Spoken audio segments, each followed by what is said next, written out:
Good morning, or depending on when you're watching this, good afternoon, good evening, or good night. My name's Ross, and as always told, out of Voice of Radio. So today, I want to look at which set you should be focusing on, and I want to talk about Crown Zenith, Scarlet and Violet 151, and Paldean Fates. I get asked a lot, hey Wassy, which set should I be going for, which set is the best to collect, which set should I buy for this person, etc. And today what we're going to do is we're going to leave behind all of the regular sets. Paradox Rift, good set. Most recent set, full of good new cards. Not what we're talking about today.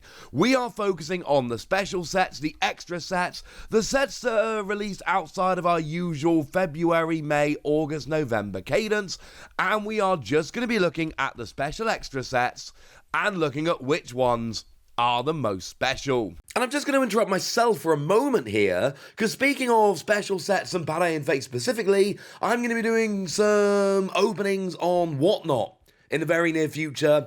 For Paldean Fates, we're going to be opening some packs, going to be selling some packs, going to be selling some singles. It's going to be awesome. And as always, I would politely request that you use my invite code. It is on the screen here. And basically, you use my invite code, you get £10 credit. That is whatnot.com/invite/thewassy. And yeah, you get £10 credit, I get a kickback. Everybody wins. And we also get to do streams talking about Paldean Fates, and there's always fun to have a good excuse for that. Okay, let's go back to the video proper now. And we're going to start off with Crown Zenith, which at this stage, it's nearly a year old. We are coming up to the 1 year anniversary of the release of Crown Zenith, but I don't feel bad talking about this, because as I've mentioned a couple of times lately, Crown Zenith is just out there. Crown Zenith is quite easy to find. It's not particularly difficult to get a hold of at this stage.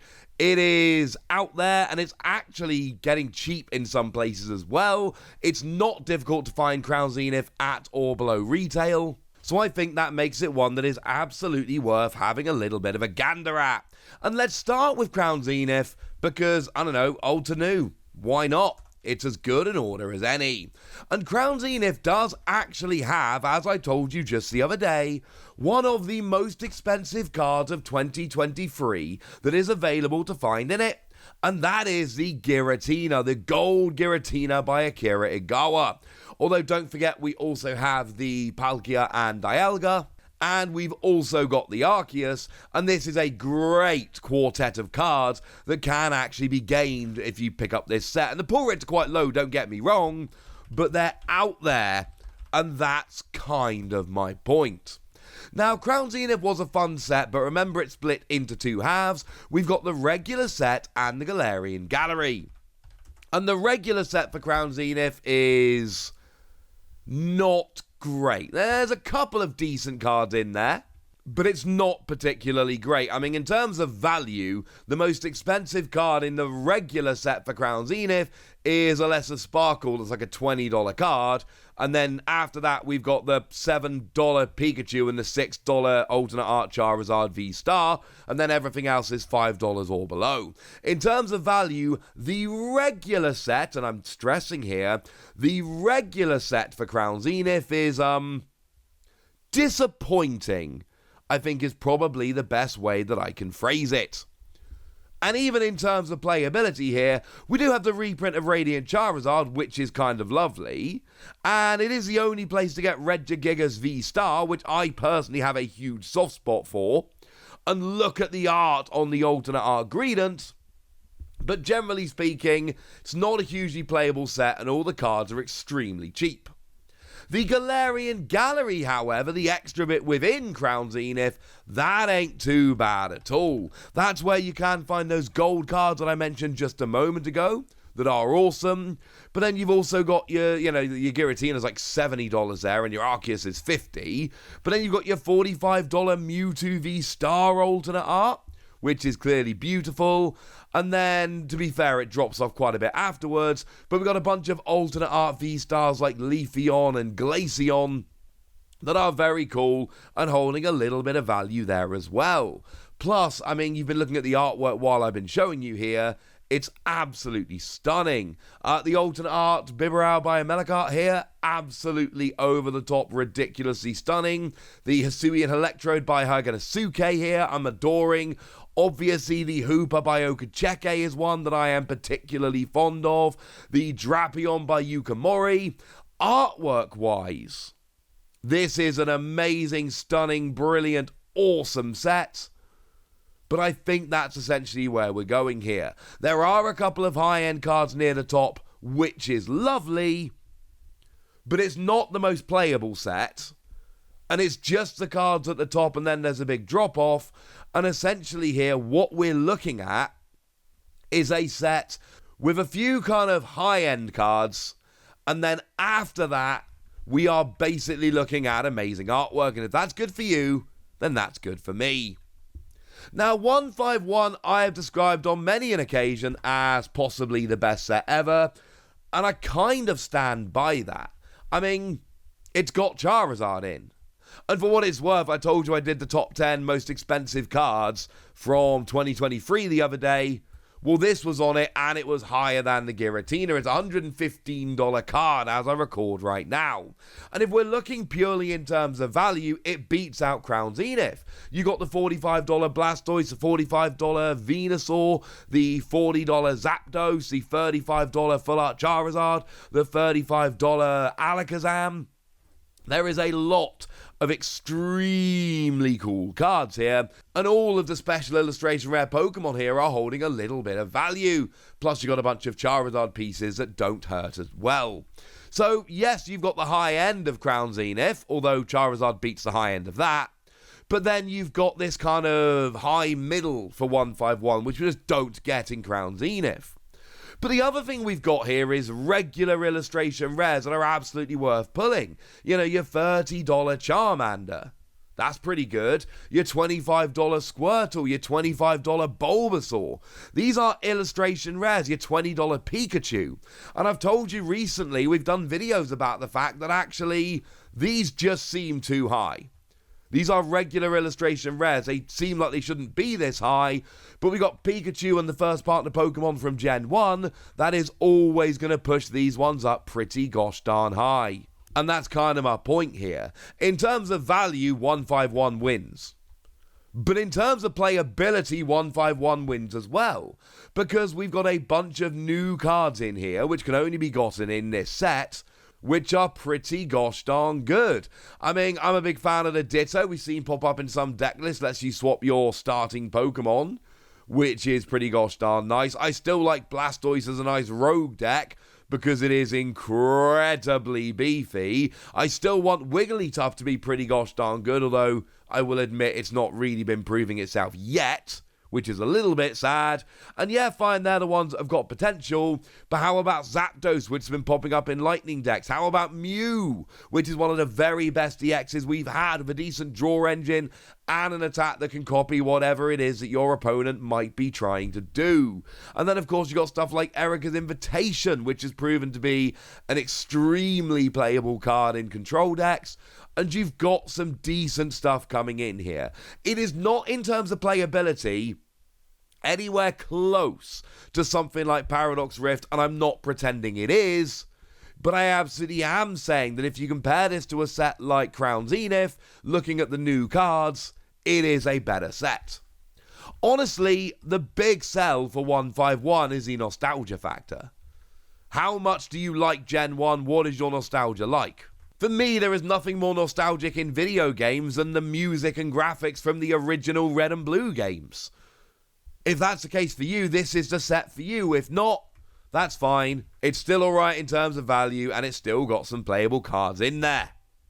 So then we get to the wild card. The wild card is Paldean Fates, because we don't know everything about Paldean Fates. Now, the good news is, we assume, all of the new cards from Paldean Fates. The bad news is we don't actually know exactly what's in there. Because you see, we know that it is going to be largely made up of Japan's Shiny Treasures EX, but we also know that that was largely a reprint set. Now, the new cards from there we can pretty much guarantee are going to be in our set. But that includes stuff like the new Iron Treads and Great Tusk, which with the greatest of respect are not very good. And then we've got stuff like Clive that isn't that great. There is actually that new TM that lets you do 280 damage for free colourless energy if your opponent has exactly one prize remaining, which is nice. We've got the new Terra Espathra, which isn't actually proven to be particularly good. We've got a new Goldengo, which is interesting but not particularly good. And the new cards are not particularly good. But then we need to ask about other stuff, like that Moonlight Stadium or Moonlight Hill card I've shown you a couple of times, where you can discard a Psychic Energy from your hand and heal 30 from your Pokemon. That's pretty good in Gardevoir decks. It may or may not be in there. It was a random promo, and that's pretty gosh darned important. The new cards from Shiny Treasures EX are not particularly great or important, but there might be some promos coming in here that are. Although, like I've said, that new TM, to be fair, is actually pretty gosh darn good.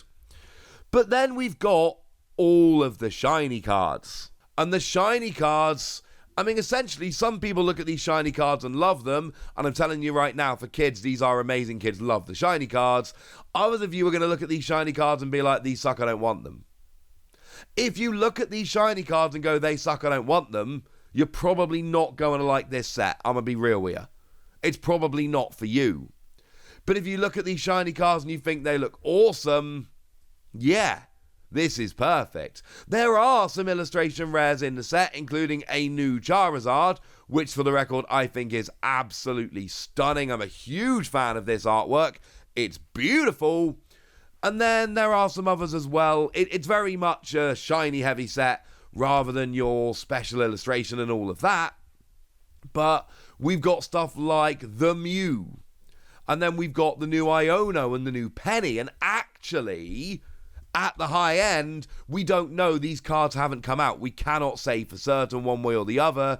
But it is likely, not guaranteed, but likely that actually these are going to be pretty gosh darn valuable, at least on release. And we don't know is the honest answer. I can't sit here and tell you about value for Paldean Fates like I can the other sets, because it's not out. And frankly, anything at this stage would be nothing more than a prediction. And for what it's worth, I do predict that some of these cards, like the Charizard, like the Mew, are going to end up being very sought after cards. And I think they're going to be amazing. But it is a prediction at this stage. It is nothing more than a prediction. I personally think Paldean Fates is going to be great, and I think there are a lot of cards here to get very excited about. But I do think for me, it is still clearly 151. I think 151 is the better of the sets. I think Crown Zenith is great, but like I've told you, playability-wise it's not the best. Value, it's not the best. Although watch out for that one, because before too long that set is going to be gone, and it's going to be hard to find. And I think that Paldean Fates has some very cool top-end cards, but then you are stuck with a lot of shinies, and the shinies are cool, but you gotta love them if this is a set you're after. There are some very cool high-end cards, I've told you that, but it really does come down to, do you like these shinies? Because that is a majority of what you're going to be pulling. For me, the answer is 151, but I'm not saying that is the answer for everybody. I've laid out who's going to like what, and now it's over to you guys. So there we go. That's what you need to know, and now it's over to you guys. Tell me what you think about this. Tell me how excited you are. Tell me which of these sets you're looking forward to. Tell me anything you want to tell me in the comment section. Get us! Be nice! And then make sure you like this video, subscribe to this channel, follow me on Twitter at TheWasi. That's where we talk about Pokemon and card games and Pokemon card games, all kinds of fun things. And please do consider checking out patreon.com/PTCGradio, where you can support the channel, get some bonus podcasts, have lots of fun, and of course get shoutouts on the channel, like the lovely Tamberlin, who's been a supporter of ours for a while now and is a very lovely person. So shout out to them for the support and the loveliness. But by far the most important thing as always, look after yourselves till next time, would ya? Thank you very much for watching. My name is Ross, and you've been watching PTCG Radio.